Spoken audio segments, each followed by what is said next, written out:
Resident Evil 7, released in 2017 by Capcom, makes a very strong first impression on survival horror enthusiasts. The release of this game is marked by several fresh innovations from the developers, from using the first-person perspective for the first time since, I think, Dead Aim.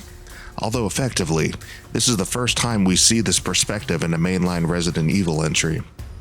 As most of us know, Resident Evil 7 also marks a strong return to form in the survival horror tradition, with the return of the item box, a tense, isolated, and mysterious atmosphere, and the main character being truly weak against the enemies as opposed to being able to dropkick combo everything in the game.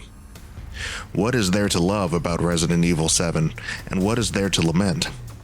My personal opinion is that there is much more to love than to hate, but seeing as I am such a huge, disgusting fan of this game, I wanted to try to give you as fair a review as I could. So, let's start from the beginning. Yay! Starting off strong here in the semi-fictional setting of Donberry, Louisiana, which seems like an appropriate move from Capcom, who at this point is seeking to re-establish its identity. To get away from Raccoon City and move to where Resident Evil has never gone is an innovative and risky decision, as I tend to applaud developers for having the balls to try new things, whether they work well or not.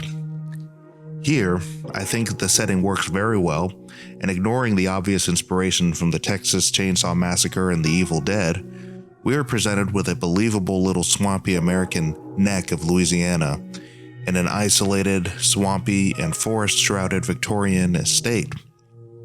Resident Evil 7 takes place in the year 2017, the same year it is released, not a unique tradition in Resident Evil games, with Resident Evil 1 taking place and releasing in the year 1996.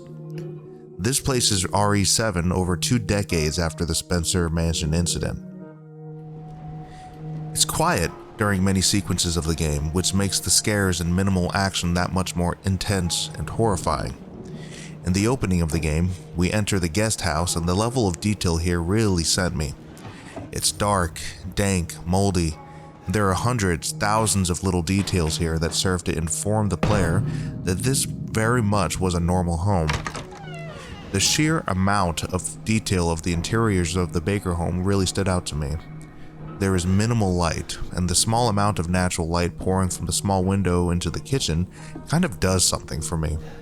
It's hyper-realistic and rather impressive for the early in-house RE engine. Visual storytelling here can be summed up as this. This was once a normal, peaceful American home. It's not anymore. Since there is a crow in the microwave, I think once there is a crow in the microwave, all bets are off. That was human meat. I couldn't talk about presentation without noting the strength of the introduction of RE7. The dread that comes with the VHS tape of us seeing Andre killed in such a mysterious way that we can't even tell. Playing as Clancy, we descend the ladder to see our friend Andre with what seems like his bloody mouth over an exposed pipe in the basement, perhaps being ingested with the mold somehow. Did Jack do this? More accurately, did Evelyn or the organization that created her? Upon watching the tape, the player is probably filled with some mixture of dread or anxiety. At least that's the intention. The introduction is a dreadful slow burn, and once we notice Mia go from confused and withdrawn to straight up demonic, this becomes a real nightmare. The voice acting and the effects on Mia's voice when she's possessed by Evelyn are absolutely nightmarish.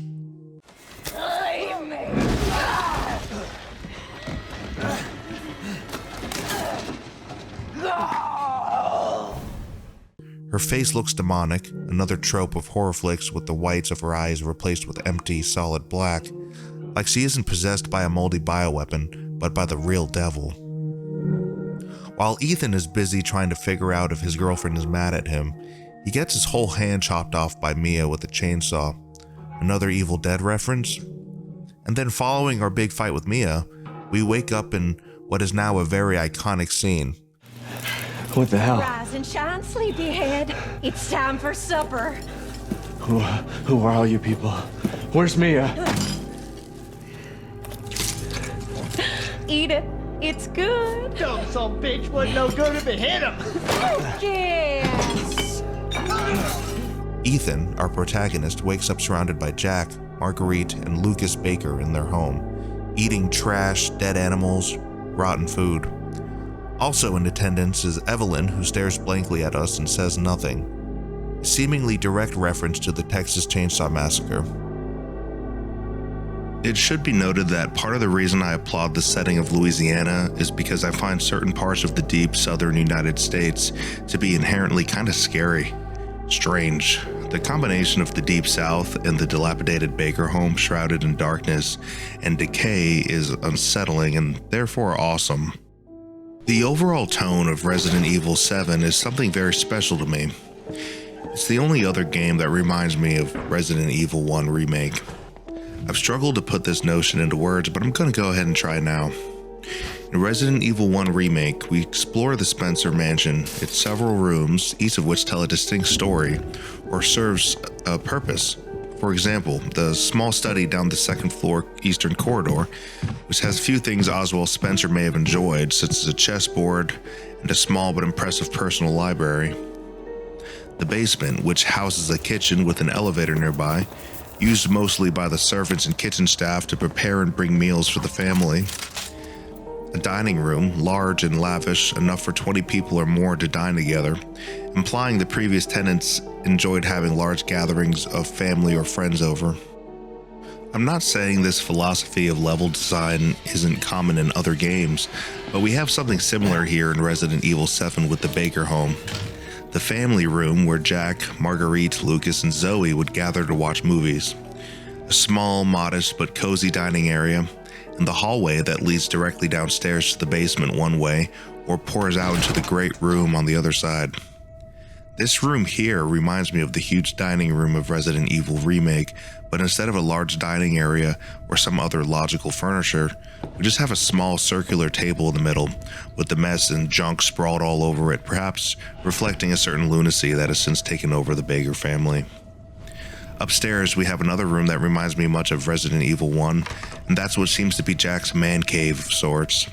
A pool table, taxidermized animals, memorabilia from Jack's days as a football athlete, a CRT television where Jack probably drinks beer and watches football. My point is, both of these games have a design philosophy and attention to detail that feels very lived in on a personal level.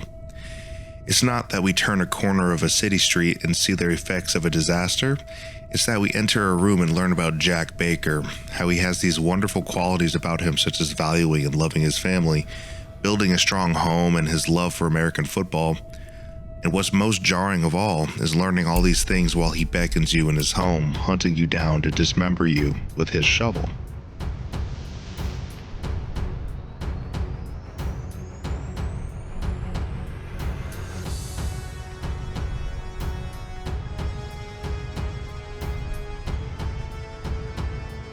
Perhaps a key theme of Resident Evil 7 then would be that of family.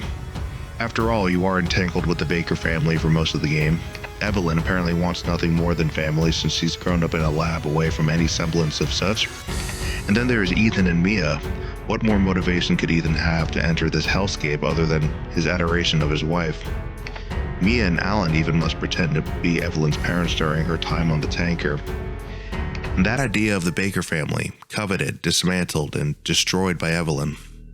Of note, in Japan, this game is entitled Biohazard Resident Evil. I would assume the titular Resident Evil would be our sci-fi horror antagonist, Evelyn. Finally, one last similarity to Resident Evil 1 I can tie back to is the quiet horror that emanates through much of our time in Resident Evil 7. For me, it's the lack of music or very subtle use of music during exploration sequences of the game that provides me with this absolutely perfect survival horror experience. Yeah, I said it. It's a mixture of ambiance, mystery, occasional heart attack terror, and the design of this old house that just kind of does it for me. I like the music in Resident Evil 7, as, like Resident Evil Remake, it serves the rooms we are in or the areas we visit. There is very little music in Resident Evil 7 that is catchy or intended to be memorable, because the music is there to highlight the terror we feel, or the mystery of the family and Evelyn. Marguerite, who absolutely horrified me and is one of the most diabolical character designs I've seen in a video game, her entrances are marked by these odd, dissonant notes that imply her unsettling presentation. voice acting chops go to the Baker family and Mia. While Ethan is probably bland by design, by contrast, the entire circus that is the Baker family delivers a marvelously chilling performance. Jack is like Mr. Hyde in that compared to the real Jack we speak with in the moldy yet touching spiritual cutscene, Jack is now a maniacal, psychopathic caricature of evil. One of the most terrifying gaming experiences of my life was being hunted by Jack, and the voice actor, Jack Brand, is truly something wonderful. You're about to see some wonderful.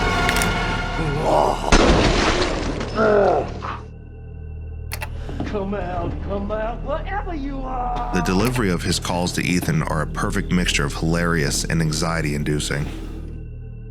Marguerite is sheer perfection in that she delivers that real psychotic hillbilly sound. That and her cutting remarks to Mia that sound like a terribly abusive mother. I'll feed you to my babies and fertilize the garden with what was left. Both Marguerite and Mia's voice actors, Sarah Coates and Katie O'Hagan, respectively, have scenes where they are required to not only sound maniacal and satanic, but their voices are accompanied with vocal effects that make these scenes that much more disturbing. You don't be let this dark on you.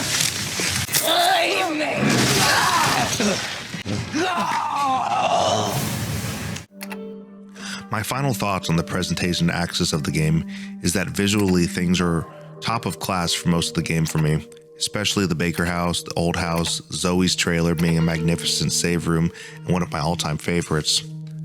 While I have some gripes about the pacing of the story towards the end of the game, the majority of how the game is presented in terms of visual design, voice acting, and ambiance is top tier for me. Seeing as this game evokes feelings of Resident Evil 1 Remake, that isn't much of a surprise. This section is not an overview of plot events, but intended for those who already have a working knowledge of the plot. I like how the boss fights are sort of logical and necessary obstacles in Ethan's path. Jack with the third key piece to escape the house, Marguerite and her lantern that we need to find the E-Series arm, and Lucas's giant molded set piece for a bit of variety. As discussed earlier, a primary theme for Resident Evil 7 seems to be family. Evelyn herself, as we learn on the boat, very much desires family and connection. Perhaps coincidental is her name itself, Evelyn, which can mean life or living one, which bears no significance to me. However, the variant of her name, Evelyn or Evelyn, is very much associated with Eve, which of course is associated with desire or coveting. I'd say for a majority of the story presented, I'm with it. I'm curious about Evelyn, about the mold and its origin, how and why the Bakers make these molded, and what Mia is not telling us. Some is explained very well with Evelyn's primary desire to be having a family, so what does she do? She infects herself into the minds of Mia, the Baker family, and with them under her control, she has them kidnap and murder random civilians over the course of 3 years to turn them into molded so she can have as many members of her new family as possible. I was intrigued by the mystery of this game. Why are the Bakers making moldy, horrifying creatures in their bathtub? The thought itself of being kidnapped by crazy hillbillies and turned into this is deeply unnerving. While I never learned this in my first or second playthrough, Lucas has been granted immunization from Evelyn's control by the organization that created her, in exchange for him to take note and observation on her behavior, which recontextualizes the scene where he seems to be talking to Evelyn. Show him! I'm just trying to show him not everybody wants to go back to how things were! Those are stupid bitch she doesn't understand. I have a feeling Lucas was a dick before the family was infected, depending on when this memo was written. Jack and Marguerite are hardly characters, more so just obstacles that we learn are completely under Evelyn's control. Lucas, however, is a little more interesting once we learn he is actually faking being under her control. So what explains his insane behavior? We only actually learn most of this in the DLC Not a Hero, where following the end of the base game, Chris Redfield chases Lucas through the Abercrombie salt mine to finally eliminate him. It turns out Lucas has some demented plans of his own, and playing through several of the DLCs, we find Lucas is just a regular psychopath with all the sadistic qualities you might expect.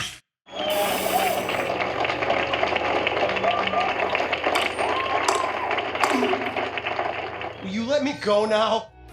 For some insane reason, the connections give Lucas the position of lead researcher or director of the research facility. The facility somehow located just a stone's throw away from the Bakers. They want Lucas to provide observation on Evelyn's behavior while he is granted immunity from her control. However, Lucas has his own plans. The memos in the research facility illustrate the other researchers' discomfort with working under Lucas. Upon noticing this, he decides to kill all of the research personnel and turn them into molded. Utilizing his above-average intelligence and his knowledge of robotics, Lucas leaves traps of several kinds that become major problems for Blue Umbrella and Chris Redfield. The main draw of Not a Hero is that we get to wrap up Lucas's story after the base game. Lucas eventually turns into something resembling Stage 3 William Birkin, and appropriately, Chris Redfield is the one who gets the pleasure of eliminating him in the research lab. Back to the main game, I was absolutely impressed by the testing facility section, in that watching and playing through the VHS tape of Clancy reveals what we must do in order to succeed in this Saw-type situation. That is, don't pull the handle out of the gasoline tank so we don't burn ourselves alive. I just truly like the design here. Without watching the VHS tape, the player is very likely to fail trying to escape here. I'd describe it as a multi-dimensional puzzle where we need to actually experience Clancy's death in order to solve it. In the base game, Zoe Baker contacts us, somehow always watching us and knowing when to call the landline. All we know about Zoe is that she's tried to have previous victims of the Baker family help her synthesize a toxin to kill Evelyn, and try to create the serum to cure herself and Mia. Canonically, Ethan chooses Mia and Zoe is left behind to be later rescued by Joe Baker in End of Zoe. One thing I like is that Ethan keeps his promise to help Zoe, as if it weren't for her, Ethan and Mia would surely have never made it out of Dulvey alive. Once we defeat Jack for a second time as Ethan, we have to choose between Mia and Zoe. Here is where I think people start having problems with the narrative.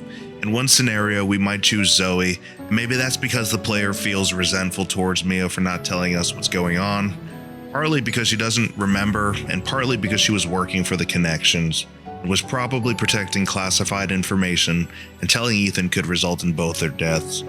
However, the game immediately punishes us for this decision by having Zoe killed once we give her the serum. I just found that odd, like, why even give us the decision then? What's worse is, if we go the Zoe route, we have to fight Mia and actually kill her permanently later in the game. It's a very depressing fight and results in one of two endings, obviously the shitty one. We choose Mia, and we then get into the boat part of the game, which I've heard many people dislike. Most Resident Evil games have a section where we abandon our main protagonist and play a short section as someone else. Here we play as Mia, and we play through the boat sequence once with Evelyn making us play through the VHS sequence, and again afterwards for Mia to actually escape the tanker. I do like learning about Mia, and I like how little they explain her background with the Connections. It actually explains how Mia ends up in Louisiana in the first place, with Evelyn escaping Mia and Alan's grasp and derailing the entire tanker, killing mostly everyone on board. I suppose from here on out, the story pacing gets pretty cramped up, and many of the questions we seek are not answered unless we play the DLCs. To be fair, the game does give us some answers, but most of it is in the very small lab and the salty mine sequence. The documents we read here have this annoying idea to block out several words that would normally contextualize them. Look, Resident Evil is convoluted and confusing enough.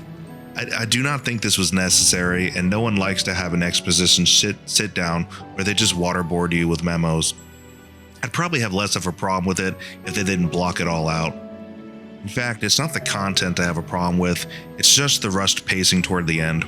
It's what keeps this game from being a full-on horror masterpiece, despite it generally being, in my opinion, a spectacular horror game. That being said, the memos we read here are at least sort of interesting, giving us insight into Lucas's relationship with the Connections, images of Evelyn where she was created, contained, and isolated, etc. I just wish I knew what the hell I'm supposed to gather from this.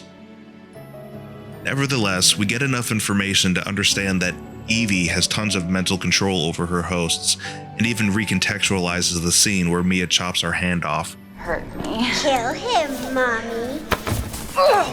One scene that really worked for me was the reveal of Evelyn actually being the old woman. Oddly enough, this kind of reminded me of Final Fantasy VII, where we see projections of Sephiroth throughout the entire game. However, it isn't until the party reaches the northern crater where we see the real physical body of Sephiroth.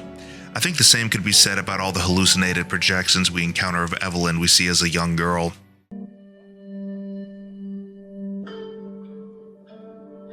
Once the young Evelyn and Mia arrive at the baker's, she was not receiving the serum to slow her aging, thus, in 3 years she aged rapidly. Back to the scene. Why doesn't anyone love me? Sums up Evelyn rather well. To it hurts, it's chilling. A horror that lives not in jump scares, but the wailing and sorrow of a genetically engineered bioweapon. Effectively a modified clone of the real Evelyn we learn about in Resident Evil Village. Somehow, Resident Evil 7 manages to tap into one of the biggest overarching themes of Resident Evil, the harm inflicted by science. While these newer Resident Evil games have their flaws, I don't think the innovations to story get enough credit. To aim towards creativity and originality 30-some years into the franchise is, if anything, admirable. We then meet Chris Redfield. Apparently, he has been working for Blue Umbrella, an organization whose apparent objective is to undo the catastrophe done by the original Umbrella company.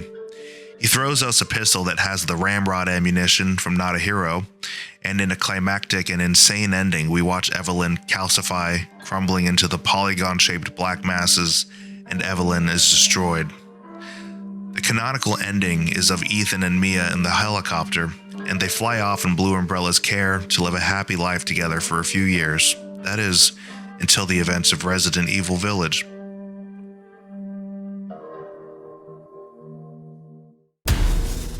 Before we talk about the gameplay for Resident Evil 7, I'd like to point out some things that I think define survival horror. As most of us know and accept as doctrine, Resident Evil 1 Remake is the definition of survival horror. We've already discussed a few reasons why RE7 feels like a Resident Evil 1 Remake love letter, citing specifically the quiet and ominous and isolated tone of much of the game, along with the design choices of the levels being something that tells a personal story about our small but fascinating cast of characters in the Baker family. We will now discuss how combat feels in the game. First and foremost, survival horror combat should be punishing and difficult. Terrifying, with every encounter feeling like one small mistake is the difference between life and death. Some horror action games give you tons of options with dealing with enemies. You can sprint far away to create distance, parry incoming attacks, or use other gameplay features to buy yourself time to think. Resident Evil 7, by contrast, has a few options like this, but they are more focused and concentrated to the point where it never makes Ethan feel overpowered by any stretch of the imagination. Ethan can run, but he's slow as hell, and very threatening enemies like Jack Baker, or the crawling four-legged molded, are always much faster and much more of a predator than Ethan.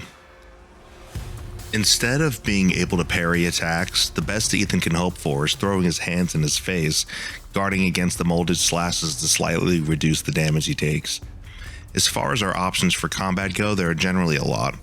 Ethan has access to 3 unique pistols, 2 shotguns, a makeshift flamethrower that is better suited as a tool than a weapon, a magnum boss killer, a machine gun, a knife or 2, and the grenade launcher. One interesting note on the grenade launcher is the unique Neuro Round, which can be crafted using supplements and strong chem fluid. The Neuro Rounds can stop enemies dead in their tracks and essentially stun them, buying Ethan some time while also inflicting damage. The molded have this strange tendency to seem like such incredibly slow and manageable threats, yet they always find a way to get directly in Ethan's face and close the distance faster than we might expect. Ethan guards himself, and before he knows it, he's backed into a corner. This is when the 180 quick turn is extremely useful, as it is in any horror game, to evade enemies and run the opposite direction. Shooting weapons in Resident Evil 7 is quite satisfying, as getting that satisfying headshot on the molded makes us feel powerful for a moment. While I gave a -1 to gameplay for Resident Evil 7's well-known lack of enemy variety, I still think there is some decent design to the molded, especially the crawling molded that will bring the promise of death when they are encountered. Alright, let's talk about inventory and itemization. The inventory system in RE7 is terribly clunky when you are in the middle of a fight.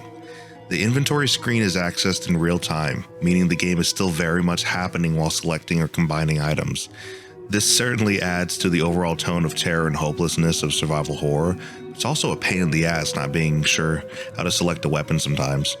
In the inventory screen, Ethan can't just select a weapon and use it. He actually needs to set it to the hotkey space on the top, and then use the appropriate hotkey.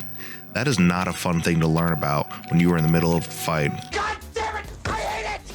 In our review, I also gave a -1 gameplay for this awkward mechanic. Instead of combining herbs and using health spray, we are presented instead with the crafting item Chem Fluid, which can be combined with a green herb to make first aid medicine.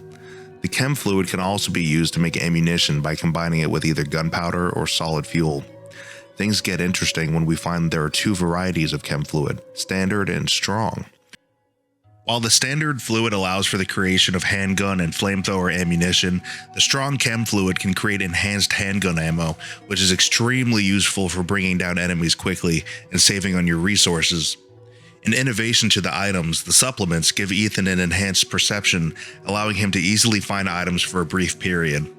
I admit I used this a lot in my first Madhouse difficulty playthrough, as I was dying to collect as much precious ammo as I could. We also encounter items like steroids and stabilizers, which are one-use items that permanently buff Ethan's total health or reload time. These are typically rewarded to the player for exploration, which is awesome. I don't know if there is a better reward for exploration than permabuffs, so I was happy to see that. A quick side note, a game that incentivizes the player is a game that is well designed. We are incentivized to kill the molded because we usually will die if we don't. We are incentivized to explore because we get cool things like steroids or magnum rounds. We are also incentivized to find antique coins because we want to unlock the magnum in Zoe's trailer. Resident Evil 7's gameplay is well designed because of all these indications that prompt the player to want to explore the Baker estate. The antique coins are well hidden, and thus we are encouraged to use the supplements to help us find all of them. One last tidbit about itemization is the obtainment of different, stronger pistols and shotguns and the weapon repair kits. While the guns do not have viewable stats indicating their damage, fire rate, etc., it's slightly indicated by the weapon's description if it's stronger. These weapons are found in broken condition, and repairing them is a huge reward for exploration, giving the player less of a hard time with the molded. Some of these are found with the photo puzzles, a unique and fun exploration innovation found in this game, as well as Resident Evil 2 Remake and Resident Evil Village.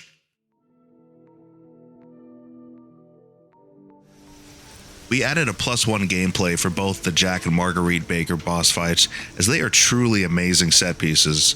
What is so special to me about these fights is the location, feeling so much like a cinematic experience having a chainsaw duel with Jack, or firing those flame rounds at Marguerite, who now has a beehive where her reproductive system used to be.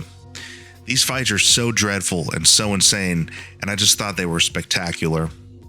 Jack Baker says the most insane and kinda hilarious stuff during this fight. Jack is just laughing at us psychotically and throwing insults at us, almost like an uncle bullying his nephew, and does a variety of things including smacking us with his shovel or giving us a major headbutt. The sound of Ethan's chainsaw grinding into Jack's center of mass here is just unbelievable. Then there is Marguerite, who is just downright horrifying. She moves around the greenhouse area like an awful, twisted, and contorted spider, and when she takes enough damage, she hides somewhere in the walls, moaning, outcrying these awful sounds as she gives birth to hundreds of bugs and bees that swarm us.